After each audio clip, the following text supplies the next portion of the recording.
Hello everyone, Dr. Alexandra here. In today's video, we are going to be talking about an important topic, and that's breast cancer risk and some of the things that we can do as women to potentially decrease our risk for breast cancer.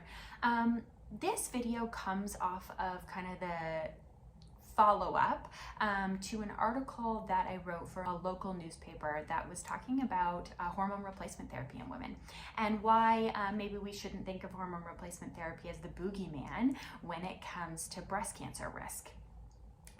So a lot of the information we talked about in that article was related to really poor information that women are getting from the aftermath of a 2002 study. Yes, it takes that long for medicine to change. This study is 2002, it's still haunting us.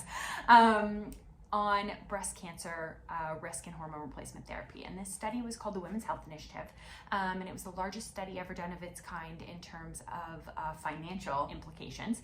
And it really found not statistically significant results, and although it was not statistically significant, the media really got a hold of it and very much scared women out of hormone replacement. So what we did find in that study is that we found a couple things. We did find that in groups that were taking progestins, not progesterone, there was a slight increased risk for breast cancer. And that wasn't actually statistically significant, but it was actually there. And so the kind of hormone replacement really matters. The other thing that we found is that women who are on estrogen-only hormone replacement therapy actually have lower rates of breast cancer.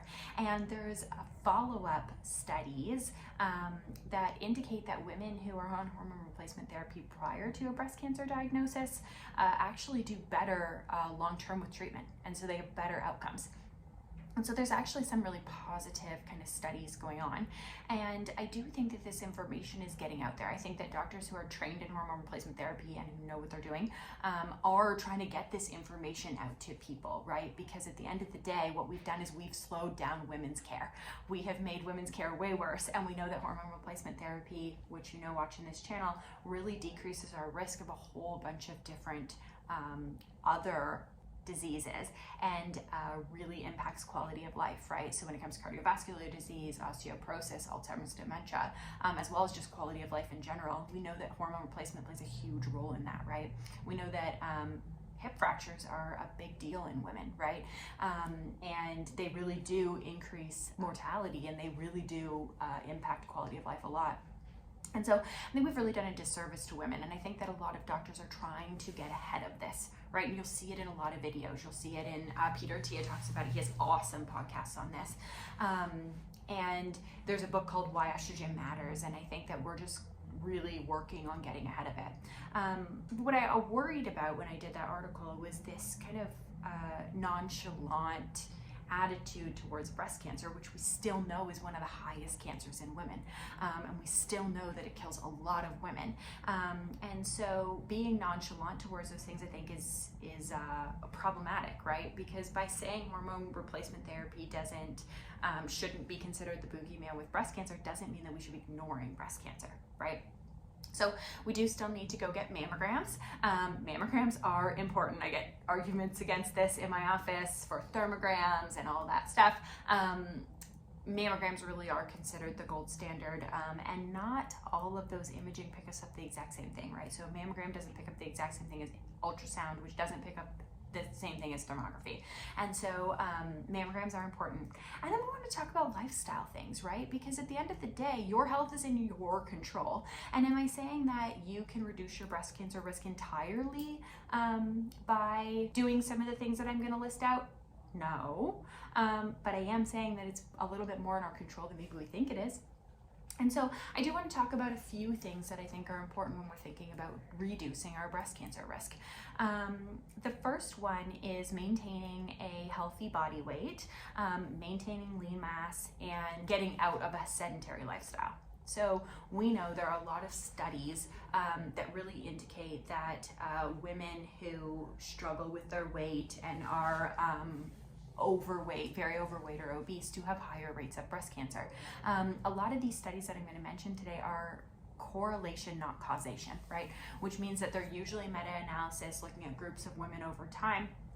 And they are correlating, meaning that they're connecting the dots on two things. So they're connecting, for example, sedentary lifestyle with the fact that those women tend to get higher increased risk of breast cancer, but it's not necessarily saying this is the cause.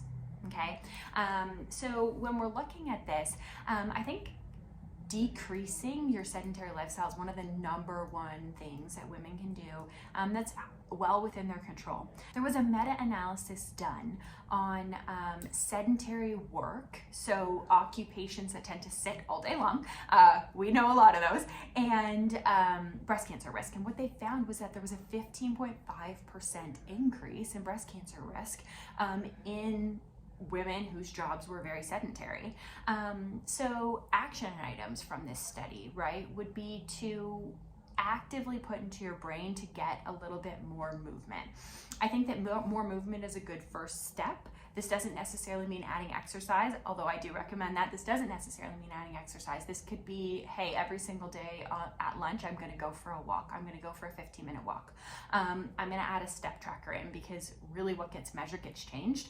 And I think sometimes people think, oh, I get way more steps than I do. And I've even noticed this in my job. Being with patients all day long, sometimes I'll look at my step tracker and I'm like, wow, that's a very, very low number, which means that I have to actively go out and change that.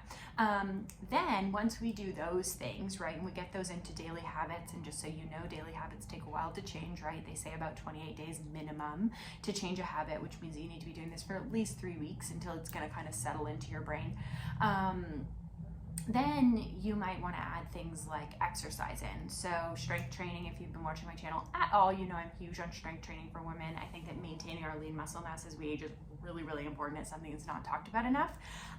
As well as that having metabolic impacts on helping us to maintain a healthy body weight. Really important for breast cancer risk, which we just talked about. And so eventually adding in strength training, adding in some of that exercise component, I think is really important. And I think just doing things that you love, right? So like I like to ballroom dance. And so that's one of the things that I think is great for activity for me. I would love to go out on a Friday night and dance. Some people love pickleball or tennis or hiking or whatever that looks like, right? But just maintaining that physical activity and being super cognizant of the fact that your job might be more sedentary and that you may have to work a little bit harder to make sure that we're decreasing that risk that we're getting from just that component. The next topic is controversial. People aren't going to like it, but it is really important, and it has shown up in multiple studies, and that is alcohol intake and breast cancer risk.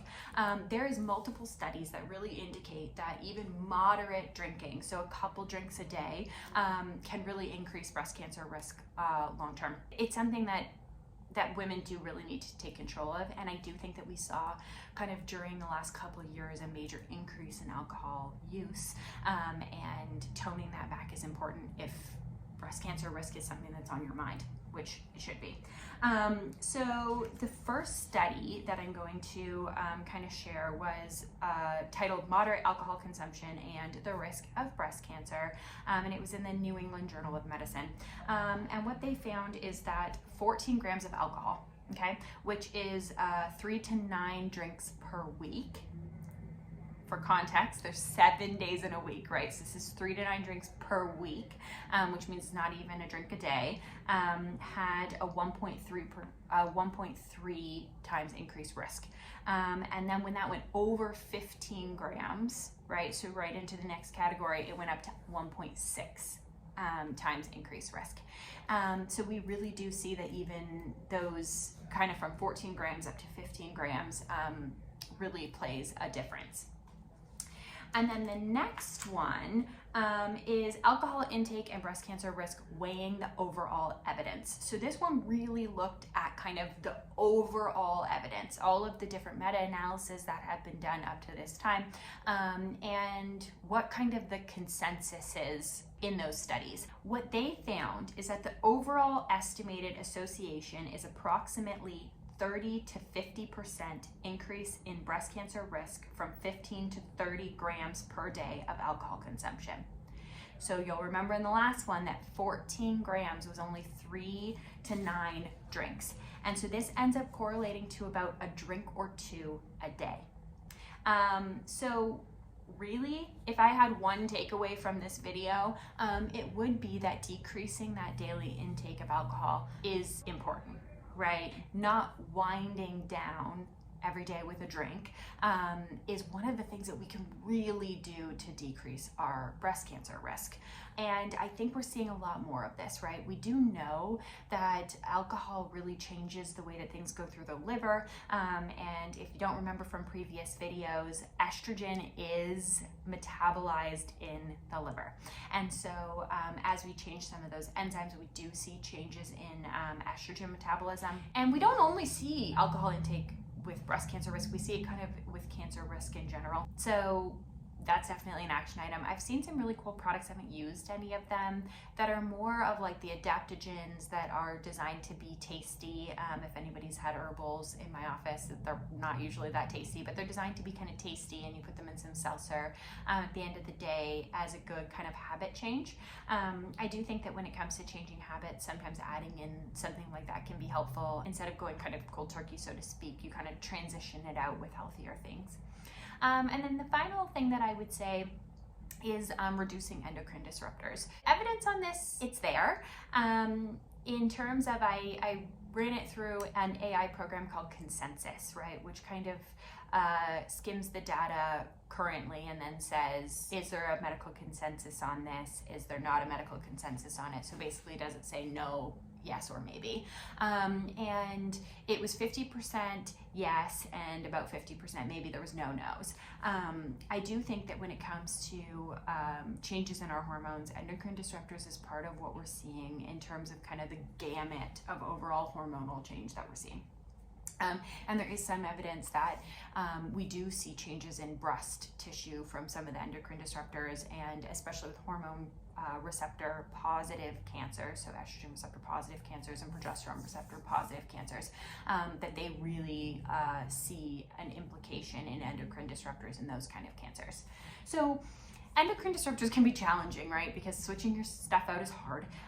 But some easy things to do would be to stop burning like fragrant candles in your house, and to switch out some of the fragrances. So if you have a Glade plug-in, please go throw it out immediately. Just go throw it out.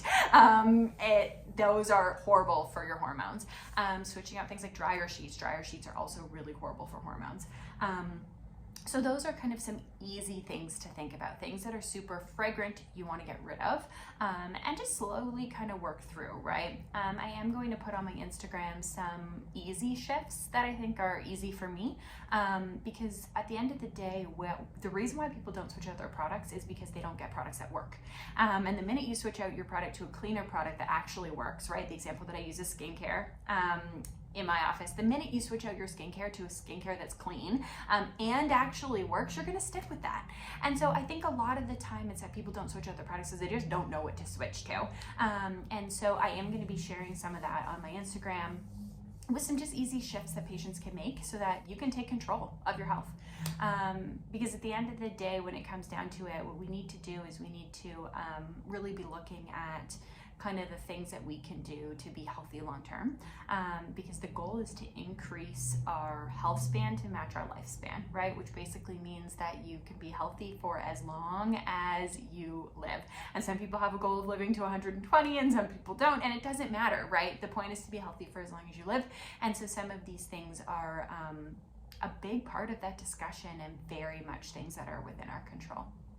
So I did want to share those because I think if you've been told that hormone replacement therapy is the boogeyman and that you're going to get breast cancer if you do hormone replacement therapy, you're not talking to the right people. And B, I think that some of this is within our control and we need to take a little bit of personal responsibility for it. So I really hope this video was helpful. We'll see you next time for next time's video.